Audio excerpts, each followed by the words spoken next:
La Minute Business avec Financial, premier réseau international indépendant d'expertise comptable, d'audit et d'avocats d'affaires.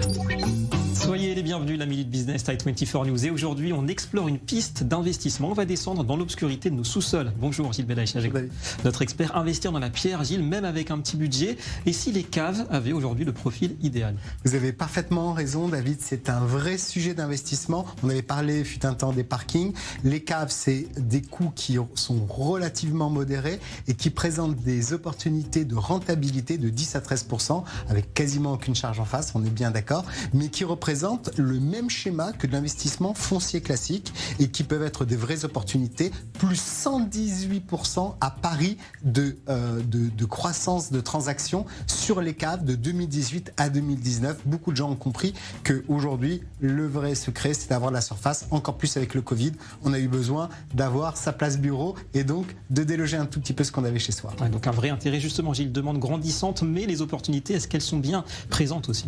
Elles sont compliquées, il y a très peu d'annonces de transactions sur la partie cave. Et puis il y a un sujet technique, c'est qu'on n'a pas le droit de vendre, qu'on soit à Tel Aviv, Paris ou à New York, une cave si ça n'est pas dissocié de la propriété du bien, ce qu'on appelle délotir. Donc toutes les caves ne sont pas techniquement à vendre, mais aujourd'hui c'est une réelle opportunité, 1500 à 3000 euros le mètre carré et une rentabilité de 10, 12, 13% comme on l'a dit. Et fiscalement parlant, quelques mots, des points à retenir peut-être justement? C'est comme des revenus fonciers classiques, mais si on a moins de 15 000 euros par an de revenus, ou moins de 60 000 shekels par an, on a des équivalents de micro-fonciers qui sont très intéressants et qui donnent une fiscalité extrêmement réduite. Et voilà, ne pas oublier les caves. Merci beaucoup Gilles et on se retrouve dès demain. C'était la Minute Business avec Financial, réseau international indépendant, présent sur 5 continents, expertise, audit, légal et taxes.